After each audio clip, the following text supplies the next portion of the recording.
नमस्कार दोस्तों, स्वागत है आपके अपने YouTube चैनल सनबिक मैथ पे। हम लोग एएलपी का प्रैक्टिस सेट देख रहे हैं, प्लेटफॉर्म बुक का वॉल्यूम 2 का। आज प्रैक्टिस सेट नंबर 4 देखेंगे, जिसमें दिया हुआ 75 प्रश्नों को फुल डिटेल सॉल्यूशन करेंगे। तो आइए शुरू करते हैं पहले प्रश्न से। पहला प्रश्न कह रहा है कि बेरियम हाइड्रोक्साइड का रासायनिक सूत्र है। बेरियम हाइड्रोक्साइड का रासायनिक सूत्र है और इसका सही आंसर जो हो जाएगा BaOH के होल ट्वाइस। बेरियम हाइड्रोक्साइड का रासायनिक सूत्र है BaOH के होल ट्वाइस। यह एक सफेद पाउडर के रूप में होता है जिसमें कोई गंध नहीं होता है। इसे बेरियम ऑक्साइड के पानी में घोलकर प्राप्त किया जा सकता है। यह रासायनिक यौगिक पानी में अल्प घुलनशील है। यह एक स्थिर यौगिक है, लेकिन अपनी विषाक्तता और संक्षारकता के कारण जो है बहुत ही खतरनाक होता है। अगले प्रश्न पे चलते हैं कि एक पत्थर को एक कुएं जिसकी गहराई 500 मीटर है में गिराई जाती है, तब इसकी ध्वनि जो है 80/7 सेकंड के बाद सुना जा सकता है। तो ध्वनि की चाल क्या होगा? कह रहा है कि एक जो है यहाँ पर क्या है, कुआं है और ये कितनी गहराई है? तो ये 500 मीटर गहराई है और इसे गिराया जाता है तो U बराबर जो हो जाएगा 0। H बराबर हम लोग फार्मूला जानते हैं UT1 plus half GT1 square. H दिया हुआ है 500 plus half into 10 into T1 square होगा। U क्योंकि 0 है तो UT का जो वाला मान है वो खत्म हो जाएगा। तो T1 स्क्वायर बराबर हो जाएगा 500 गुना 2 अब बटा 10 बराबर क्या आ जाएगा? 100 आ जाएगा। T1 स्क्वायर बराबर हो गया 100, तो T1 बराबर आ जाएगा √100 बराबर 10 सेकंड आ जाएगा। 10 सेकंड। अब ध्वनि जो है 80/7 सेकंड के बाद सुनाई देता है, तो T1 प्लस T2 बराबर क्या हो जाएगा? 80/7 हो जाएगा। तो 10 अब प्लस T2 बराबर कितना हो जाएगा? 80/7। तो T2 बराबर यहाँ से निकल जाएगा कितना? 80/7 माइनस 10 क्या है? 80/7 माइनस 10 बराबर ये हो जाएगा 10/7 आ जाएगा। क्या है? 10/7। अब यहाँ पर क्या है कि अब ध्वनि की चाल क्या होगा? ध्वनि की चाल, तो ध्वनि की जो चाल होगा, ध्वनि की चाल वो हो जाएगा दूरी, जो दूरी x है बटा क्या हो जाएगा? T2। दूरी कितना है? 500 और समय T2 कितना हो रहा है? 10/7 हो रहा है। जब इसे करिएगा कैलकुलेट तो ये आ जाएगा, हो जाएगा 500 गुना 7 अब बटा 10 यानी 7 × 5 = 35, 350। क्या हो जाएगा? ये 350 आ गया। 350 जो हो गया ध्वनि के चाल मीटर पर सेकंड में। आंसर जो हमारा आ जाएगा वो कौन सा है? B आ जाएगा। अगला है किसी रेडियो एक्टिव पदार्थ का जो है अर्ध आयु काल 7 दिन का है, तो 1 ग्राम नमूने का अर्ध आयु काल क्या होगा? अगर किसी का 7 दिन है तो 1 ग्राम नमूने का अर्ध आयु काल क्या होगा? तो उसका सही जो आंसर हो जाएगा वो 7 होगा। 7 ही दिन होगा, क्योंकि रेडियो एक्टिव जो पदार्थ रहता है उसका वजन पे कोई असर नहीं पड़ता है। किसी रेडियो सक्रिय विघटन का अर्ध आयु काल रेडियो सक्रिय तत्व की मात्रा पर निर्भर नहीं करता है। अर्ध आयु काल में कोई परिवर्तन नहीं होगा, यह 7 दिन ही रहेगा।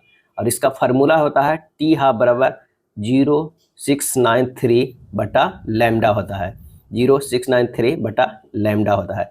रेडियो सक्रियता की SI इकाई जो है वो क्या होता है? बैकरल होता है। बैकरल होता है। एक बैकरल जो बराबर होता है किसके बराबर होता है? एक विघटन पर सेकंड के बराबर होता है। एक विघटन पर सेकंड के बराबर होता है। एक क्यूरी बराबर कितना होता है? कई बार पूछ लिया जाता है 3.7 गुना 10 के पावर 10 विघटन पर सेकंड होता है, पर सेकंड होता है।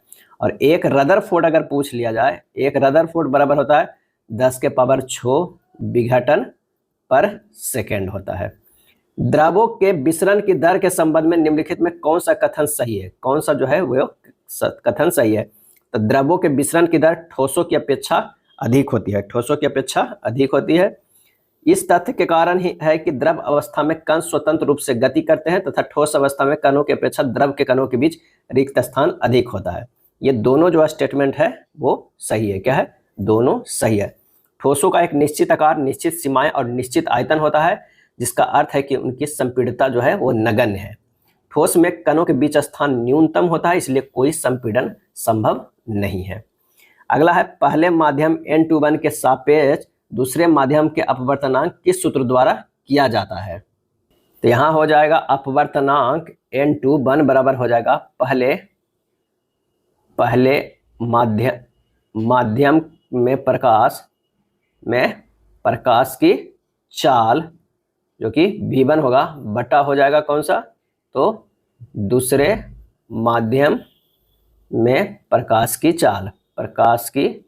चाल हो जाएगा V2, यानी म्यू बराबर जो हो जाएगा साइन आई बटा साइन आर हो जाएगा। क्या है, साइन आई बटा साइन आर आ जाएगा। इसका जो सही आंसर हो जाएगा वो हो जाएगा पहले माध्यम में प्रकाश की चाल और दूसरे माध्यम में प्रकाश की चाल का अनुपात होता है, ये हमारा सही हो जाएगा।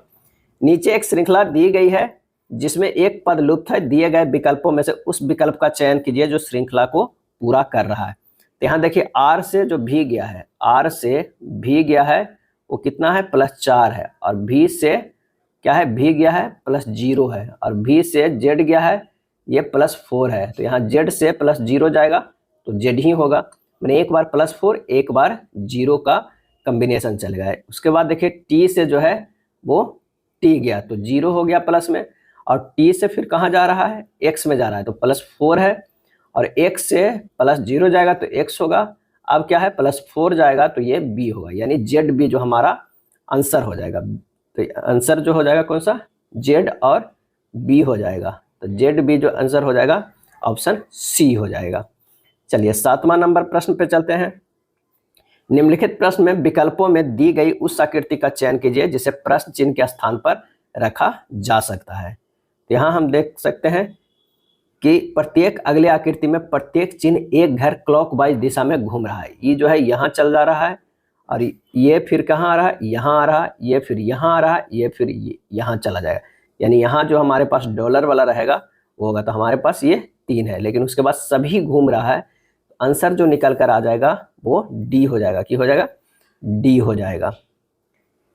8वां नंबर प्रश्न है कि दी गई आकृति के अनुसार कागज के एक टुकड़े को मोड़कर उसके छेद किया जाता है। विकल्पों में दी गई आकृति में से बताइए कि खोले जाने पर यह कैसा दिखाई देगा, यानी अगर इसको खोलेंगे तो कैसा हमें दिखाई देगा। तो आंसर जो हो जाएगा वो 8वां के कौन सा हो जाएगा, सी हो जाएगा। क्या है, सी हो जाएगा। अगला प्रश्न है, एक निश्चित कूट भाषा में FACTS को लिख सकते हैं 4082 लिख सकते हैं, FOCUS को लिख सकते हैं 29741 लिख सकते हैं, FAME को लिख सकते हैं क्या है 5876, और वहाँ T का कैसे लिखा जाएगा ये हमें बताना है। यहाँ पर देखिए एक मिल रहा है, F मिल रहा है, C मिल रहा है, C मिल रहा है, S मिल रहा है, S मिल रहा है, 3 तो हमारे पास मिल गया, तो ये भी 3 हटा दीजिए। एक ये मिल रहा है, 7 मिल रहा है, 7 मिल रहा है, और कौन मिल रहा है, तो 4 मिल रहा है, 4 मिल रहा है। अब हमारे पास 2 ही बचा, एक बचा A और S, और ये भी 0 और 8, यानी A और S में कितना बचा, 0 और 8। A को यहाँ से हटा दीजिए, ये 8 है, यहाँ भी A का 8 ही होगा, इसमें और इसमें देखिएगा A बराबर जो आएगा 8 होगा, तो S नहीं होगा, T यहाँ पर है, तो यहाँ पर T का मान कितना हो जाएगा, सिर्फ 0 हो जाएगा। आंसर हमारा हो जाएगा C। अगला 10वां नंबर प्रश्न अगर चलेंगे कि P + Q का अर्थ जो है P Q का भाई है, इस तरह एक दिया हुआ है और उसमें निकालना है ये वाला A × B / C - D + E - F। तो A का E से क्या संबंध है, तो आइए एक एक चलते हैं। A × B का मतलब होता है कि ये जो माँ है B का, A है वो क्या है, माँ है किसका, तो B का, क्या है, B का, ये भी है। उसके बाद B / C का अर्थ जो होता है, B / C में कहाँ है, तो B है जो C का पिता है, B भी जो है वो पिता है किसका है, C का पिता है। C - D में जो हो जाएगा, C बहन है किसका, D का, क्या है, C जो है बहन है D का, C जो है D की बहन है। उसके बाद कह रहा है कि D और E में क्या है, तो D जो है वो E का क्या है, भाई है, क्या है, भाई है। और E - F जो है, E जो हो जाएगा क्या है, यहाँ पर देंगे बराबर पैरेलल में, जो भाई बहन अच्छा लगता है, तो E जो है वो क्या है, बहन है किसके, बहन है F के, तो ये हो जाएगा F हो जाएगा।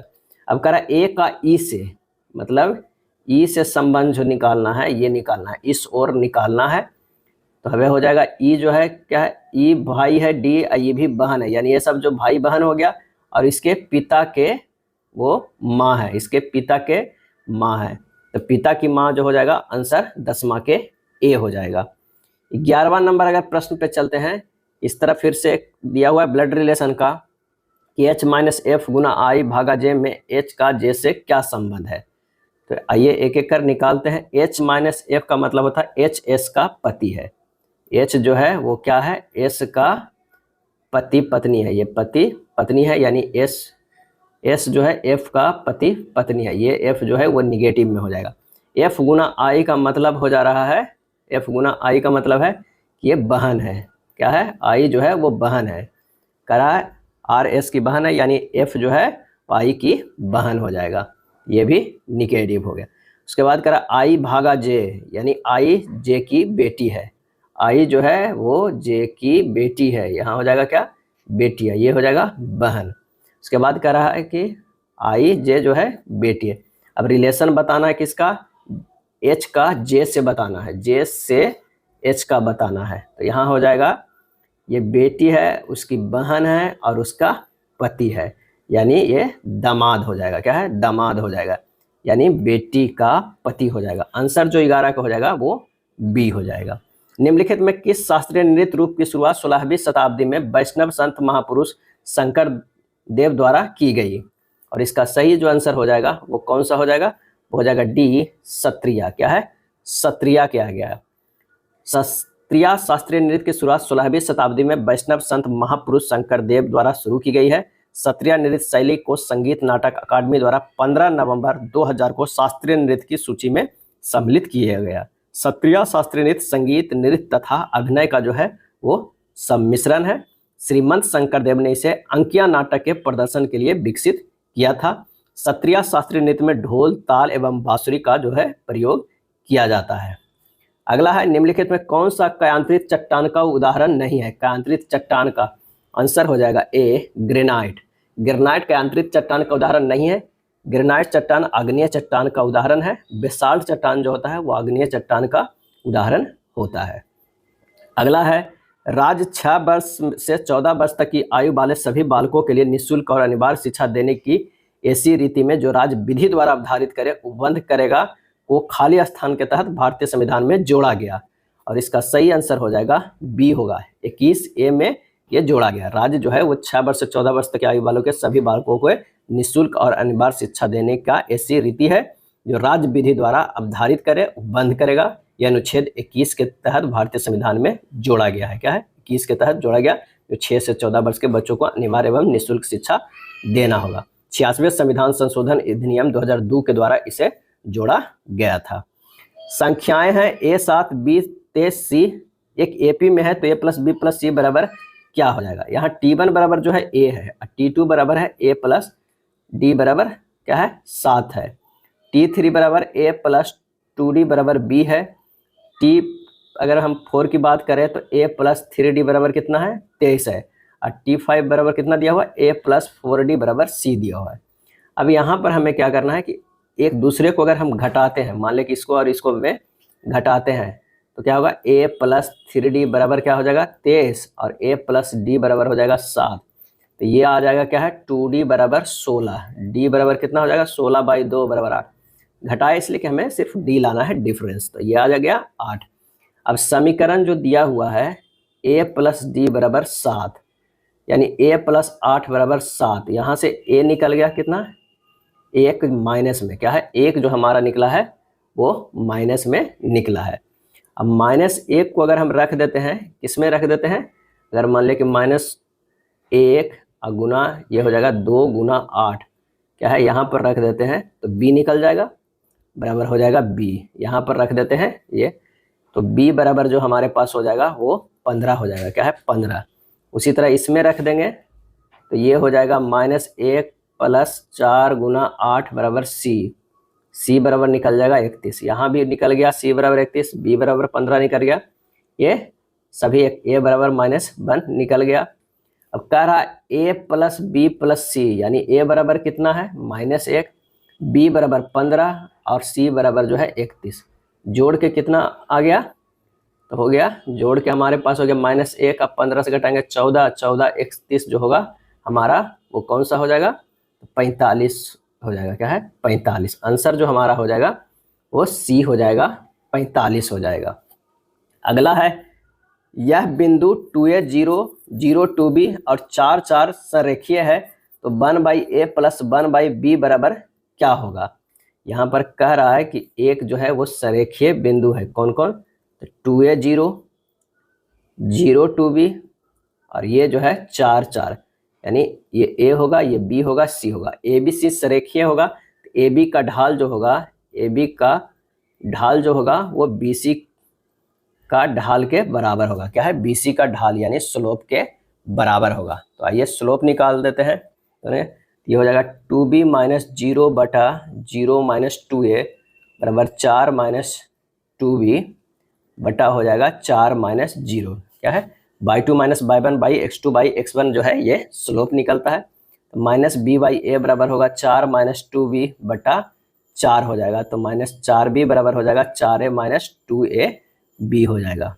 ये होगा 4a प्लस 4b बराबर 2ab। अब इसे अगर 4ab से भागा दे देते हैं, सबको भागा दे देते हैं 4ab और ये 4ab से, तो हमारा जो आंसर हो जाएगा 1/b प्लस 1/a बराबर हो जाएगा 1/, क्या हो जाएगा, ये 2ab है तो ये 1/2 हो जाएगा। यानी हमारा जो आंसर होगा हाफ आ जाएगा। क्या है, हाफ। m बराबर होता है बाई 2 माइनस बाई 1 बटा x2 माइनस x1 होता है, ये होता है स्लोप। क्या है, स्लोप होता है, ये ध्यान रखिएगा। अगला है, दी गई आकृति में विकर्ण 8 सेंटीमीटर वाला एक वृत्त के अंतर्गत है, छायांकित भाग का क्षेत्रफल हमें ज्ञात करना है। तो यहाँ पर क्या दिया हुआ है कि वर्ग का विकर्ण जो है वो दिया हुआ है, कितना दिया हुआ है, 8 सेंटीमीटर। तो त्रिज्या जो हो जाएगा वो त्रिज्या कितना हो जाएगा, 4 सेंटीमीटर हो जाएगा। क्या है, 4 सेंटीमीटर हो जाएगा, क्योंकि अगर ये दिया हुआ है तो इसका आधा अगर करेंगे तो ये हमारा त्रिज्या निकल जाएगा।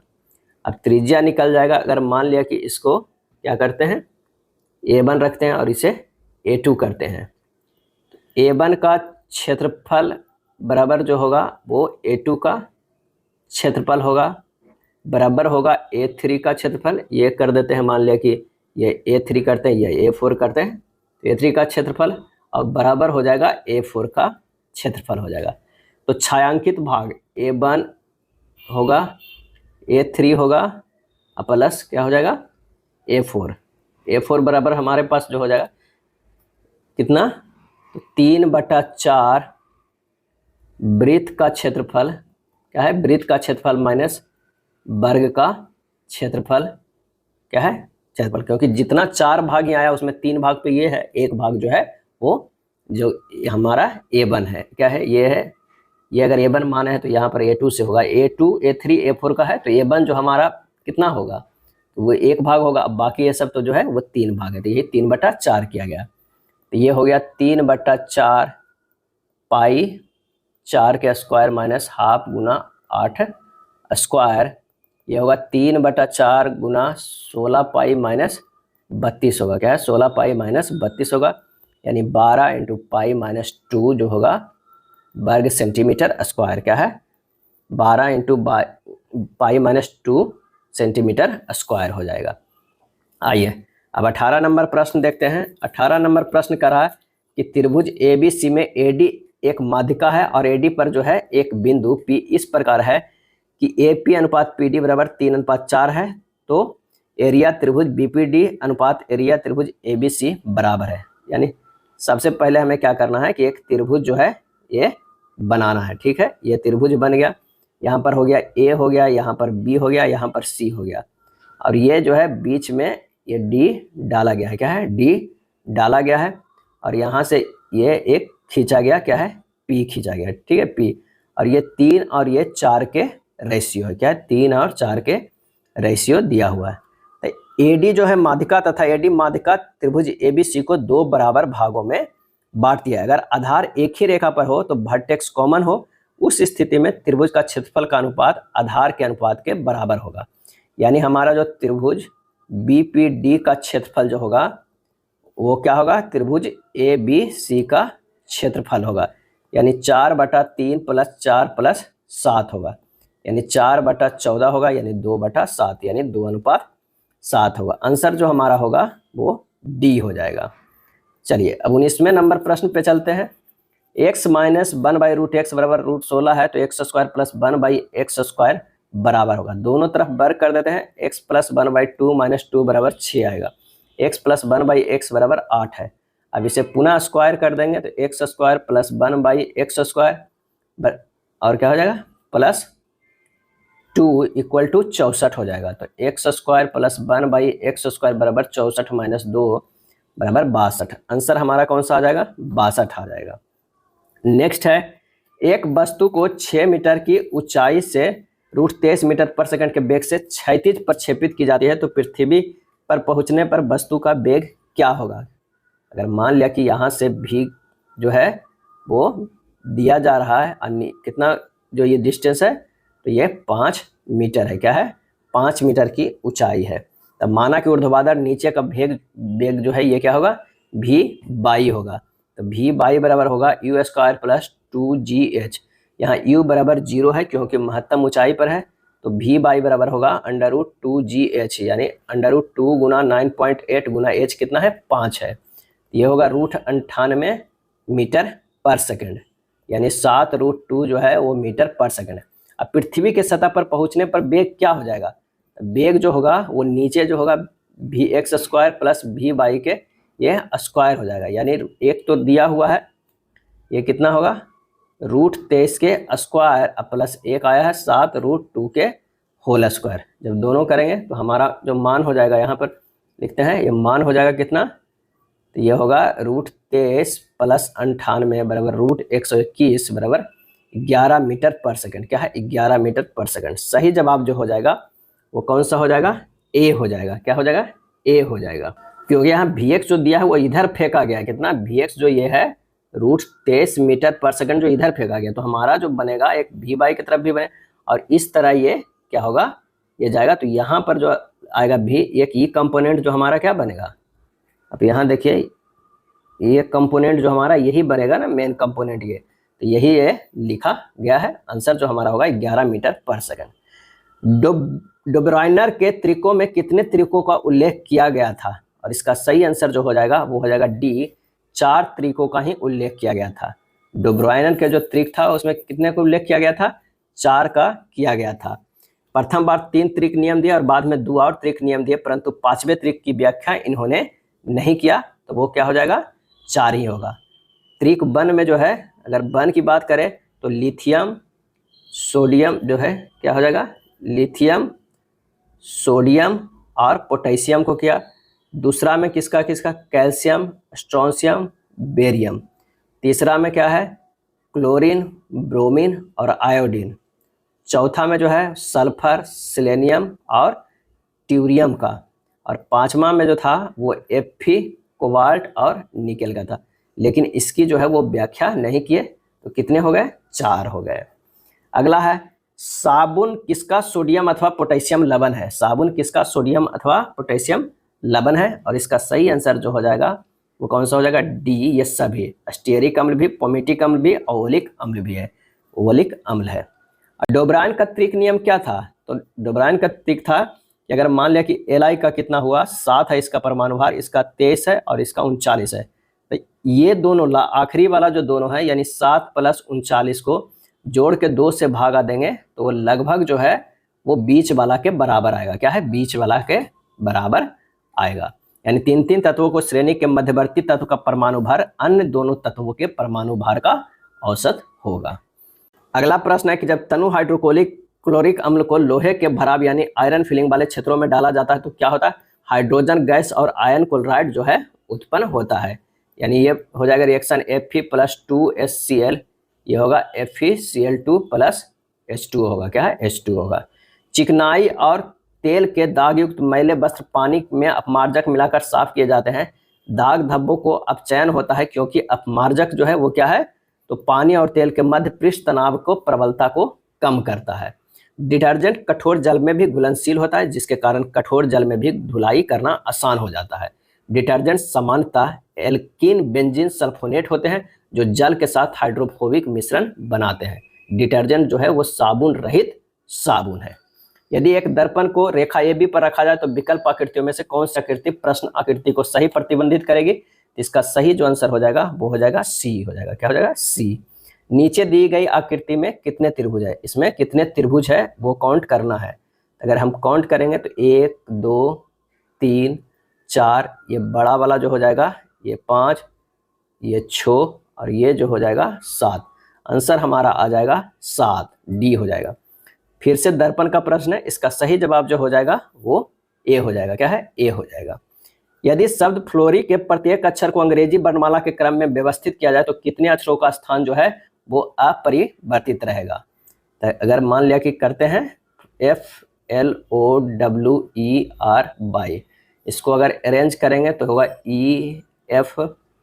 EFLORW यानी बाई का जो है स्थान अपरिवर्तित है। सही जवाब हो जाएगा ए, 1 का। एक फोटो की ओर इशारा करते हुए महेश ने कहा, क्या है? महेश ने कहा फोटो की तरफ इशारा करके, ये क्या है? फोटो है। इशारा करते हुए कहा कि वह मेरे दादा के इकलौते बेटे, यानी हमारे जो ये दादा अगर यहाँ पर कर देते हैं दादा के इकलौते बेटे, इकलौते बेटे की बेटी है। ये क्या हो जाएगा? बेटी है। फोटो में लड़की का महेश से क्या संबंध है? लड़की का महेश से क्या संबंध है? ये जो है यहाँ पर हो जाएगा महेश से क्या संबंध है। तो ये इकलौते जो बेटे हुए कौन हुए? ये तो पापा ही हुए, यानी पिता ही हुए। और ये बेटी है तो ये क्या हो जाएगी? बहन हो जाएगी। क्या है? बहन हो जाएगी। तो आंसर हमारे पास हो जाएगा 29 के ए हो जाएगा। चलिए 30 नंबर प्रश्न है, ऐसे कितने लड़के हैं जो कॉलेज के विद्यार्थी और एथलीट भी है? कॉलेज के जो है विद्यार्थी है, यानी ये भी है, एथलीट भी है और क्या है? लड़के भी है। तो आंसर जो हमारा आ रहा है वो 9 आ रहा है। क्या है? ये जो है वो तीनों है। आंसर 9 हो जाएगा। आर्यभट्ट अंतरिक्ष में भारत का पहला कृत्रिम उपग्रह था जिसे वर्ष खाली स्थान में प्रक्षेपित किया गया था। सही जवाब हो जाएगा सी, 1975 में किया गया था। 19 अप्रैल 1975 को किया गया था। सोवियत संघ के बैकानूर अंतरिक्ष केंद्र से। और किससे किया गया था? तो कॉस्मोस 3M से। क्या है? कॉस्मोस 3M से किया गया था। आर्यभट्ट के वजन जो था वो 360 kg था। इस अभियान में 3 प्रमुख लक्ष्य थे, वायु विज्ञान प्रयोग, सौर भौतिकी प्रयोग तथा एक्स किरण खगोलीय प्रयोग था। आर्यभट्ट का डिजाइन प्रोफेसर उडुपी रामचंद्र राव के नेतृत्व में तैयार किया गया था, जिन्हें भारतीय उपग्रह कार्यक्रम का शिल्पकार एवं भारत का सैटेलाइट मैन भी कहा जाता है। गांधी इरविन समझौते पर किस वर्ष हस्ताक्षर किए गए थे? इसका आंसर हो जाएगा सी, 1931 में किया गया था। कब किया गया था? 5 मार्च 1931 में समझौता किया गया था। सरोजिनी नायडू ने गांधी और इरविन को कहा था 2 महात्माओं का मिलन। क्या है? 2 महात्माओं का मिलन। भारत के किस गवर्नर जनरल ने व्यक्तिगत सिद्धांत की नीति तैयार की? सही जवाब हो जाएगा B, Lord Dalhousie. Lord Dalhousie governor general ने व्यक्तिगत सिद्धांत नीति तैयार की। डलहौजी ने अपने साम्राज्य विस्तार की महत्वाकांक्षा के लिए विलय का सिद्धांत यानी डॉक्ट्रिन ऑफ लैप्स का जो है वो सहारा लिया। इस सिद्धांत के अनुसार अगर किसी सुरक्षा प्राप्त राज्य को शासक बिना स्वाभाविक उत्तराधिकारी के मर जाए तो उसका राज उसके दत्तक पुत्र को नहीं सौंपा जाएगा, बल्कि उसे ब्रिटिश साम्राज्य में जो है वो विलय कर दिया जाएगा। डलहौजी ने सर्वप्रथम 1848 ईस्वी में 17 राज्य को व्यक्तिगत सिद्धांत के अधीन कंपनी के साम्राज्य में विलय कर दिया था। ये कई बार पूछा जाता है। को डी से विभाजित किया जाता है तो शेषफल 15 प्राप्त होता है। जब उसी संख्या को 10 गुने को डी से विभाजित किया जाता है तो शेषफल 6 प्राप्त होता है। डी का न्यूनतम संभव मान ज्ञात करना है। तो माना कि जो हम लोग क्या जानते हैं, भाज्य बराबर जानते हैं, भाजक गुना भागफल प्लस शेषफल जानते हैं। क्या है? शेषफल। अब ये हो जाएगा अगर n तो ये होगा कितना? d से dx प्लस 15 क्योंकि शेषफल बच रहा है। अब इसे अगर 10 से गुना करेंगे तो 10n बराबर 10 dx प्लस क्या हो जाएगा? 150 हो जाएगा। तो ये अगर दोनों तरफ d से भागा देंगे तो 10n/d बराबर 10 dx बटा d प्लस 150। यहाँ क्या है कि इससे जो आना चाहिए वो 6 आना चाहिए, ये 0 हो जाना चाहिए। चूंकि d का मान 15 से बड़ा होगा क्योंकि शेषफल 1 में 15 आ रहा है, तो d का जो मान होगा वो बड़ा होगा किससे? 15 से। तो यहाँ पर तो d का जो मान आएगा कितना? एक 16 आ सकता है, एक 18 आ सकता है, 24 आ सकता है, क्योंकि अब जब 16 रखिएगा तो ये इक्वेशन सेटिस्फाइड करेगा। तो यहाँ पर 9 और 12 तो जो है वो कैंसिल ऑलरेडी हो गया, 16 और 18 है, तो d का न्यूनतम संभव मान कर रहा है, तो ये हो जाएगा a, 16 हो जाएगा। आप चेक भी कर सकते हैं, मान लिया कि 16 से डिविजेबल करता है और 10 शेष बचता है, यानी पूरे भी अगर कट जाएगा 16 से डिविजेबल प्लस 15 शेष बचता है, तो ये हो गया कितना 31। अब 31 को ना 10 गुना कर दीजिए, 310 कर दिए।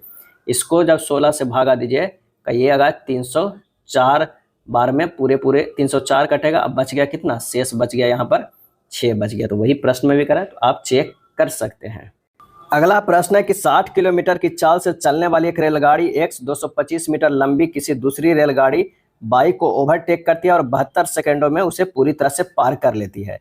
यदि ये रेलगाड़ी विपरीत दिशाओं में जा रही होती तो वे एक दूसरे को 18 सेकंडों में पार कर जाती। x की लंबाई मीटर में और y की चाल जो है किलोमीटर पर आवर में निकालिए। तो यहाँ पर क्या है कि समय बराबर जो होता है दूरी बटा क्या होता है, चाल होता है। दूरी बटा चाल, समय जो दिया हुआ है 72 सेकंड, 225 क्या है 225 प्लस x बटा 60 माइनस भी। अब 5/18 जो है मीटर पर सेकंड में इसे बदल दिया गया है। तो यहाँ से जब इसे सोल्व कीजिएगा तो ये हो जाएगा 225 प्लस x बराबर 72 गुना 60 माइनस भी 5/18 है। इस प्रकार दोनों अगर विपरीत दिशा में चलता तो कितना होता, 225 प्लस x बराबर हो जाएगा 18 प्लस 60 प्लस भी जो है वो जुड़ जाता और गुना 5/18। तो ये हमारा दूसरा इक्वेशन आ गया और ये जो था पहला इक्वेशन था। दोनों को हल कीजिएगा, भी का मान आ जाएगा 36 किलोमीटर पर आवर। क्या है, 36 किलोमीटर पर आवर।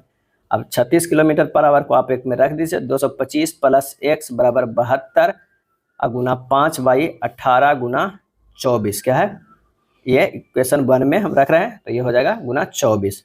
तो ये हो जाएगा 225 अब प्लस x बराबर 480, x बराबर जो आ जाएगा 255 मीटर। क्या है, 255 मीटर। तो हमारा तो बी और सी दोनों में आंसर है। तो बाई भी निकालना होगा, तो बाई की चाल बराबर जो हो जाएगा 36 किलोमीटर पर आवर जो निकला हुआ है यहाँ पर। तो आंसर हो जाएगा 255 और 36 क्या है। यहाँ 2 बार लेना है, एक बार जब एक साथ स्पीड में इधर चल रहा है तब, और दूसरा इक्वेशन लेना है कि एक इधर x चल रहा है और बाई जो है वो इस डायरेक्शन में। तो दोनों का भी जो है यहाँ जुड़ जा रहा है। नेक्स्ट प्रश्न है 36 नंबर कि एक दुकानदार 300 में 2 पुस्तकें खरीदता है। वह पहली पुस्तक को 20% के लाभ पर तथा दूसरी पुस्तक को 10% की हानि पर बेचता है। एक को 20% के, एक को 10% के। यदि पूरे लेन देन में न लाभ हुआ है और न हानि हुआ है, यानी 0% हुआ है, तो पहली पुस्तक का विक्रय मूल्य क्या होगा। तो यहाँ से ये हो जाएगा 20 और ये हो जाएगा क्या है 10, यानी 1 और 2 3 यूनिट जो है वो 300 रुपया में खरीदा था। 1 यूनिट में कितना हो गया, वो 100 में। तो पहली पुस्तक का विक्रय मूल्य 100 अगुना 120%, यानी हो जाएगा 120। क्या आंसर हो जाएगा, ऑप्शन सी हो जाएगा, 120 हो जाएगा। 37 नंबर प्रश्न है कि ए, बी और सी अकेले अकेले एक काम को क्रमशः 24 दिन, 16 दिन और 32 दिनों में पूरा कर सकते हैं। यदि ए और सी कार्य शुरू करते हैं और 6 दिनों तक कार्य करके छोड़ देते हैं, तो शेष कार्य को पूरा करने के लिए अकेले बी को कितने दिन जो है वो और लगेंगे।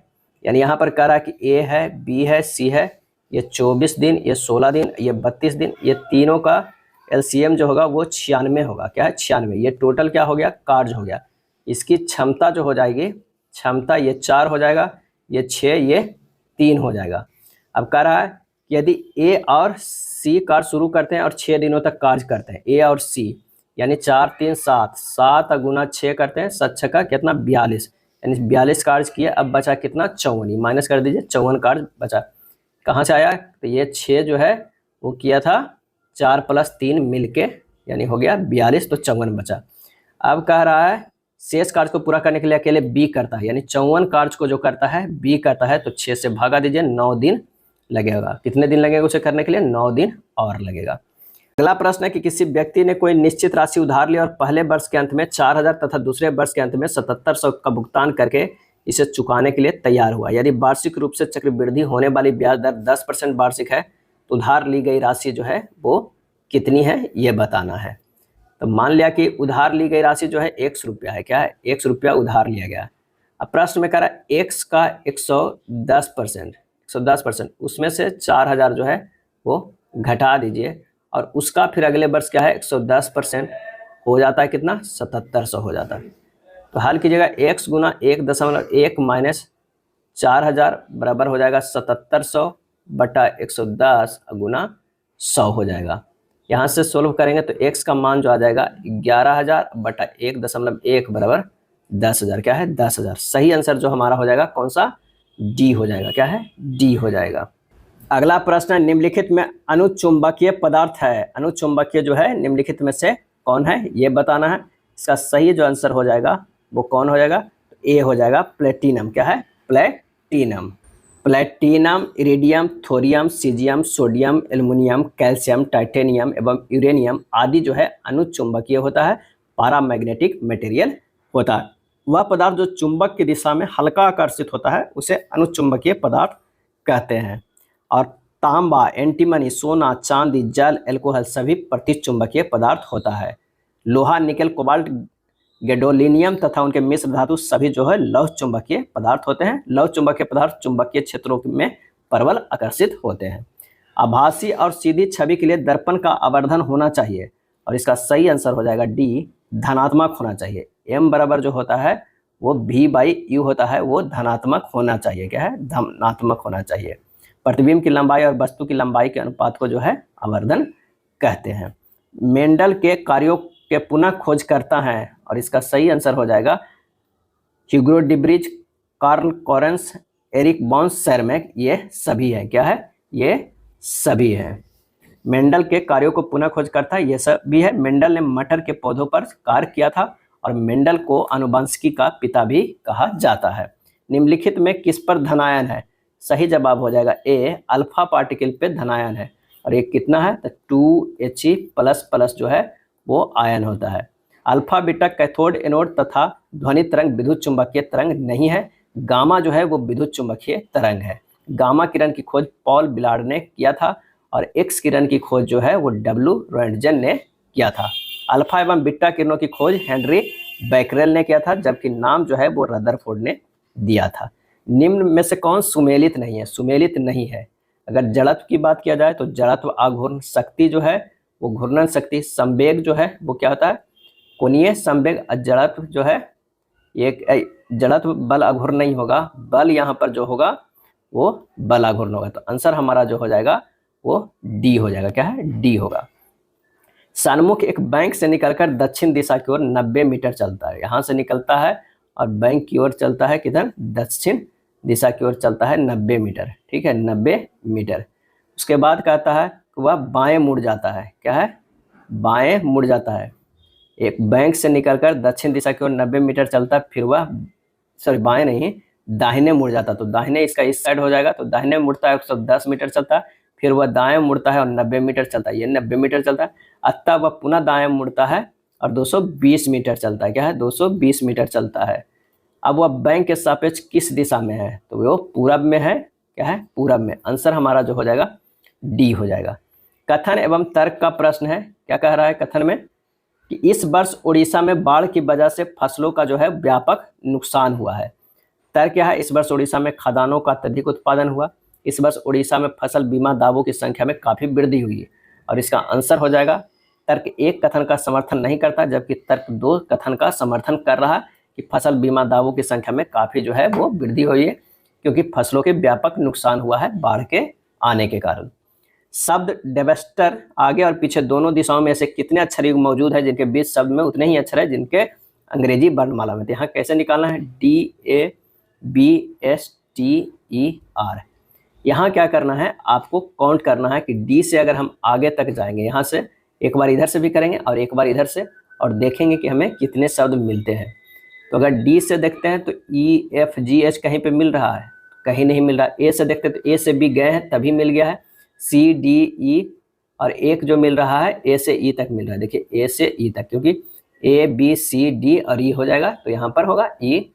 उसके बाद हमें बी से देखना है, BCDE, यानी एक बी से भी ई तक हमें मिल रहा है। क्या है? बी से ई तक भी मिल रहा है। चलिए एस से देखना है, RST, एस और टी से भी मिल रहा है। क्या है? एस और टी से यहाँ मिल रहा है। TER भी हमें मिल रहा है। क्या है? TER जो है हमें मिल रहा है। तो आंसर हमारे पास जो आ जाएगा 1 2 3 4 5 मिल रहा है, यानी आंसर हो जाएगा 3 से अधिक। 3 से अधिक। 47 नंबर प्रश्न है, हाल ही में विपणन रुझानों से पता चलता है कि मध्यम आय वर्ग के उपभोक्ताओं द्वारा प्रीमियम, उत्कृष्ट, प्राथमिकता जैसे शब्दों को प्रतिष्ठित माना जाता है और इसलिए इन शब्दों के साथ विज्ञप्ति किसी भी उत्पाद की बिक्री की संभावनाएं बढ़ जाती है। धारणाएं। उक्त प्रतिष्ठित शब्दों के साथ विज्ञापित उत्पादों का मूल्य निश्चित रूप से उन उत्पादों की तुलना में अधिक होता है जो ऐसे शब्दों के साथ विज्ञापित नहीं किए जाते हैं। दूसरा धारणाएं है, निम्न आय वर्ग से होने वाली बिक्री पर इस तरह प्रतिष्ठित शब्दों का कोई प्रभाव नहीं पड़ता है।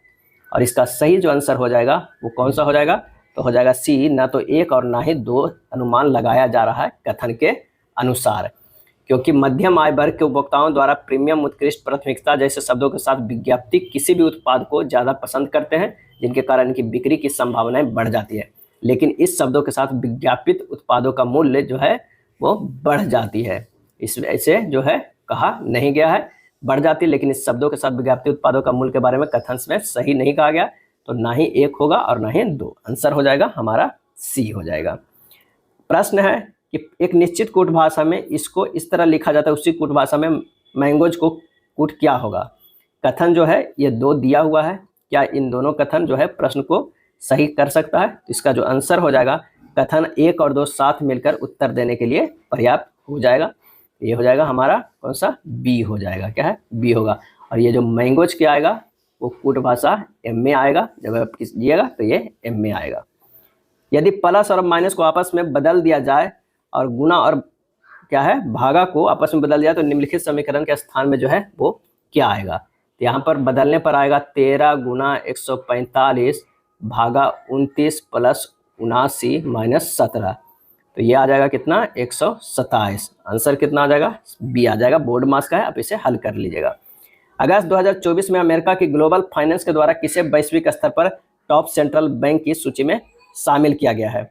और इसका सही आंसर हो जाएगा बी, शक्तिकांत दास। किसे, शक्तिकांत दास। वर्तमान में शक्तिकांत दास जो है आरबीआई के गवर्नर है। अमेरिका की ग्लोबल फाइनेंस ने भारतीय रिजर्व बैंक के गवर्नर शक्तिकांत दास को लगातार दूसरे साल वैश्विक स्तर पर टॉप सेंट्रल बैंकर की उपलब्धि दी है।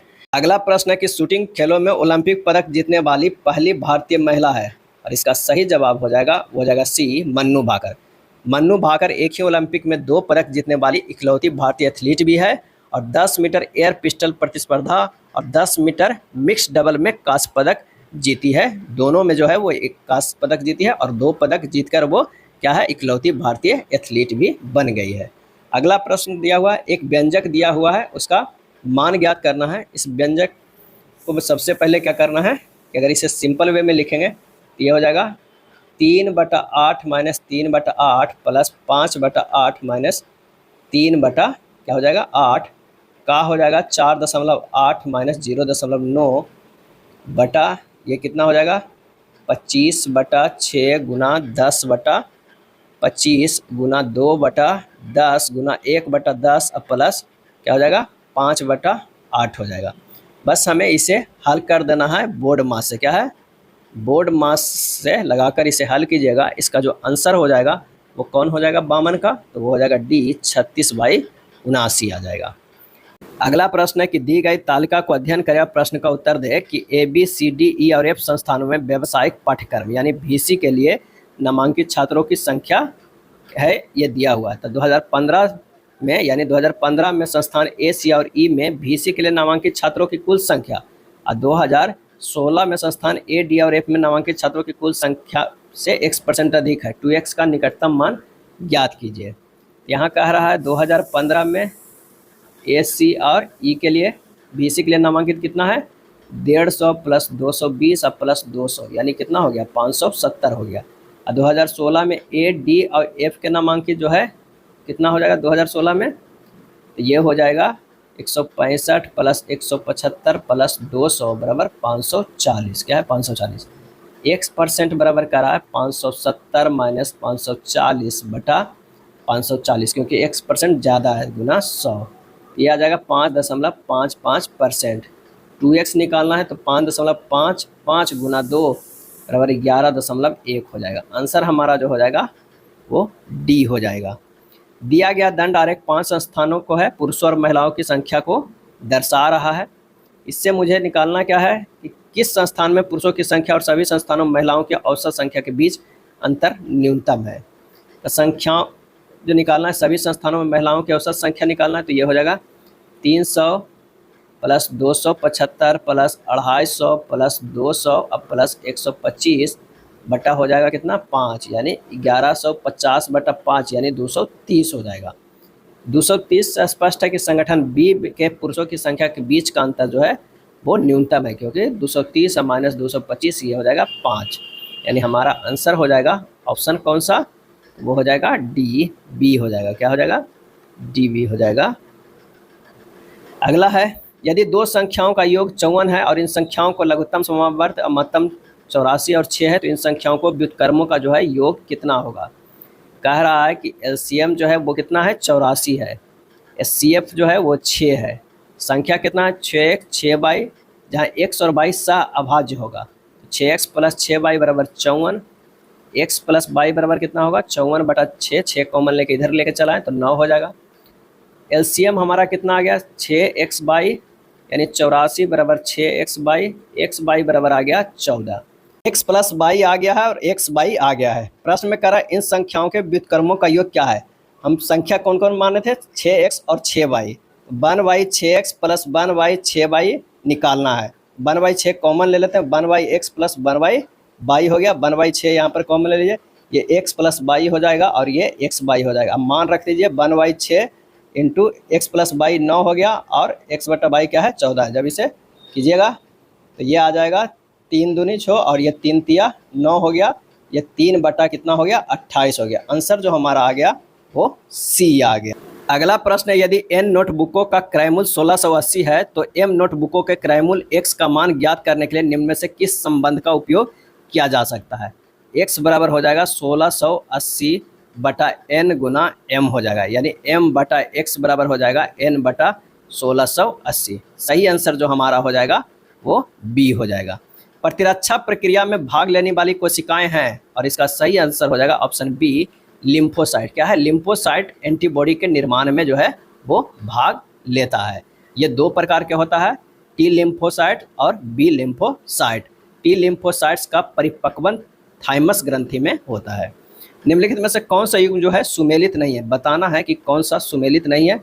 B6 धान की चोकर राइस ब्रांड में सही है, B2 कॉड यकृत तेल में ये गलत है, विटामिन ई गेहूं अंकुर तेल में सही है, विटामिन के अल्फा अल्फा में और ये सही है। इसका आंसर जो हो जाएगा ऑप्शन कौन सा हो जाएगा, बी हो जाएगा। विटामिन B2 को राइबोफ्लेविन के नाम से जाना जाता है, जो कि इसे 1937 में खोजा गया था। इसकी कमी से किलोसिस नामक जो है वो रोग हो जाता है। क्या है, रोग हो जाता है।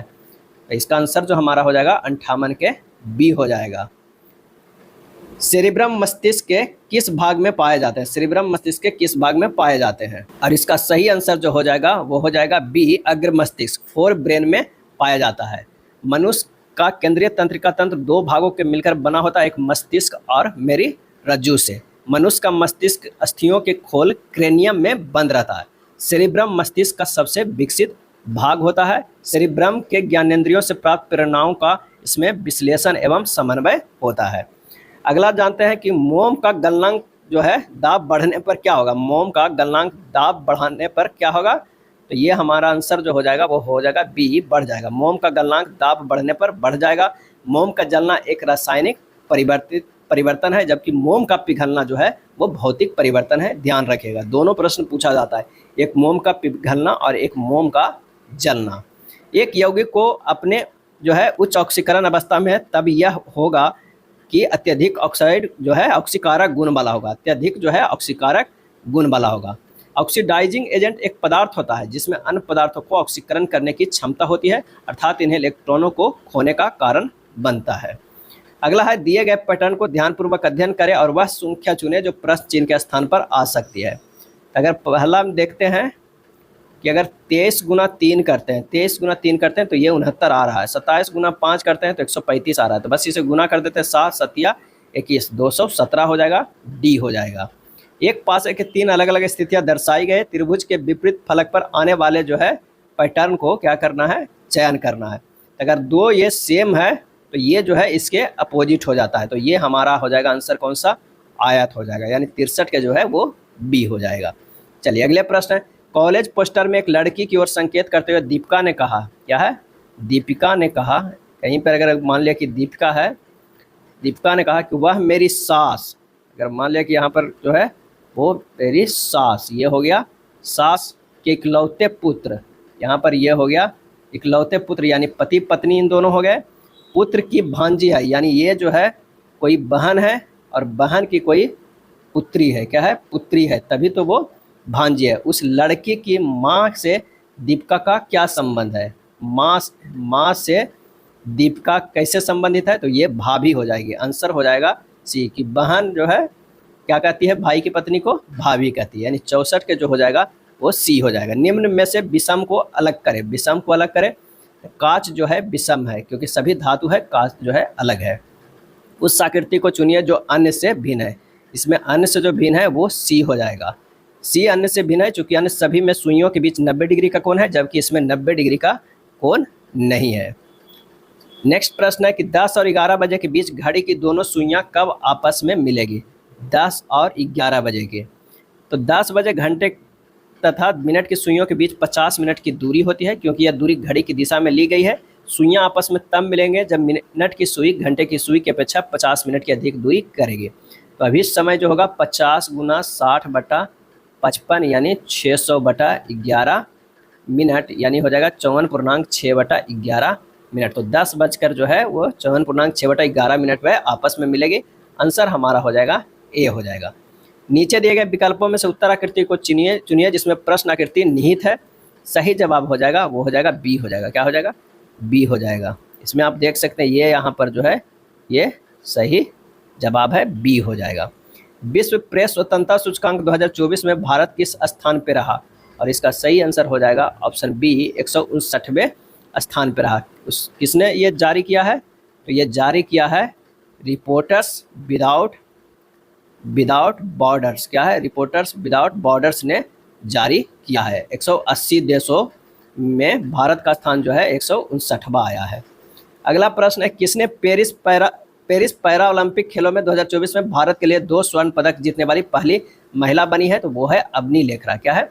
Avani Lekhara. Paris para Olympic 2024 में भारत के लिए 2 स्वर्ण पदक जीतने वाली पहली महिला अवनी लेखरा बनी है। क्या है? अवनी लेखरा बनी। इससे पहले देवेंद्र झाझड़िया के बाद 2 स्वर्ण पदक जीतने वाले ये दूसरी भारतीय बनी है। और इस बार पेरिस पैरा ओलंपिक में भारत ने 29 पदक जीते हैं। कितने पदक? 29 पदक जीते हैं, जिसमें 7 जो है वो स्वर्ण है, 9 रजत है और 13 जो है वो कांस्य पदक है। और ये 18वें स्थान पे आए हैं। क्या? 18वें स्थान पे आए हैं।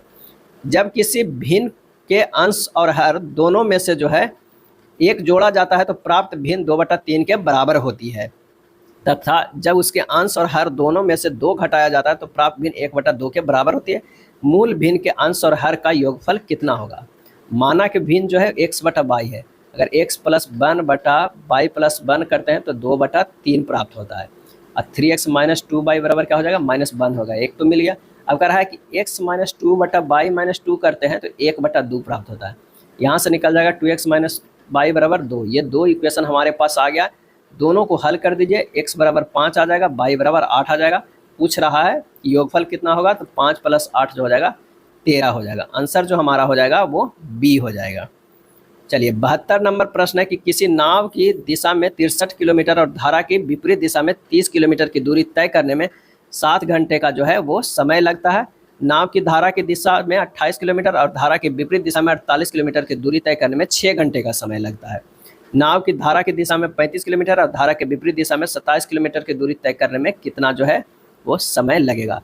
प्रश्न में कह रहा है कि 63/x + y और 30 जो है x - y बराबर कितना हो रहा है? 7 हो रहा है। 63 किलोमीटर जो है वो धारा की दिशा में और विपरीत 30 में करने पे 7 घंटा लगता है। तो ये हमारा हो गया एक इक्वेशन। दूसरा में कह रहा है कि 28/x + y + 48/x - y बराबर कह रहा है 6। ये दूसरा इक्वेशन है। अब x = 13 और y = 1 लेने पर दोनों को जो है समीकरण संतुष्ट हो रहा है, क्योंकि आपको इसमें हीट एंड ट्रायल थोड़ा लगाना होगा ताकि जो है वो आसान हो कैलकुलेशन में। तो ये हो जाएगा कितना? 35/x + y + 27/x - y बराबर 35/14 + 27 जो हो जाएगा वो क्या हो जाएगा? 12 हो जाएगा। तो ये कितना हो गया? ये हो गया 2.5 + 2.25, ये हो गया 4.75, यानी 4.3/4 घंटा हो गया। यानी हमारा जो आंसर हो जाएगा वो कौन सा हो जाएगा? डी होगा, 4 घंटे 45 मिनट। यहाँ क्या है, x और y जो है निकाले हैं, ये दो इक्वेशन से निकालना है और इस x y में रख देना है। तो एक 14 आया, एक 12 आया, तो अब कैलकुलेट किए हैं तो 4.3/4 आया, 4 घंटे 45 मिनट है। 73 नंबर प्रश्न है कि यदि माध्य 40 है और मानक विचलन 5 है तो विचरण गुणांक यानी CB हमें ज्ञात करना है। तो विचरण गुणांक कोफिशिएंट ऑफ वेरिएशन बोलते हैं, बराबर होता है मानक विचलन, क्या होता है, मानक विचलन गुना 100 बटा क्या होता है, माध्य होता है। माध्य होता है कितना, CB बराबर, ये होगा 5/40 गुना 100 और ये जो क्या हो परसेंटेज में होगा, ये 100/8 यानी 25/2 यानी 12.5% होगा। आंसर हमारा होगा बी। 36.1/102.4 का वर्गमूल क्या होगा, इसे लिख सकते हैं 361/1024, क्या है 361/1024 लिख सकते हैं। 10 से ऊपर नीचे गुना कर दिए, ये हो जाएगा 19, ये हो जाएगा 32, क्या है 32। तो आंसर हमारा हो जाएगा बी। आप ऑप्शन से देख के थोड़ा सा ध्यान लगाएगा, 19 जो है स्क्वायर कितना होता है 361 के वर्गमूल पूछ रहा है, तो लगभग जो है यही आएगा, तो आंसर हो जाएगा बी। यदि x बराबर r sin a cos c, y बराबर r sin a sin c, z बराबर r cos a, तो x square y square plus z square का मान जो है वो क्या हो जाएगा, x square plus y square plus z square का मान रख दीजिए, r sin a cos c के square plus r sin a sin c के स्क्वायर प्लस जो है r cos a के स्क्वायर। यहाँ पर हो जाएगा r square sine square a into cos square c plus r square sine square a into sine square c plus r square cos square a हो जाएगा। इसे और कैलकुलेट करेंगे, r square sine square a बराबर हो जाएगा cos square c plus sine square c plus r square cos square a हो जाएगा। यहाँ से हो जाएगा r square sine square a गुना ये हो गया cos square c plus sine square c बराबर 1 हो गया, plus r square cos square a हो गया। r स्क्वायर कॉमन ले लीजिए, फिर होगा sine square a plus cos square a हो जाएगा, यानी ये हो जाएगा फिर से 1, r स्क्वायर इंटू 1 बराबर है ये r स्क्वायर। आंसर हमारा आ जाएगा डी आ जाएगा, क्या है डी आ जाएगा। ये था ALP का प्रैक्टिस सेट। अगर वीडियो अच्छा लगा तो लाइक एंड शेयर कर दीजिएगा। धन्यवाद।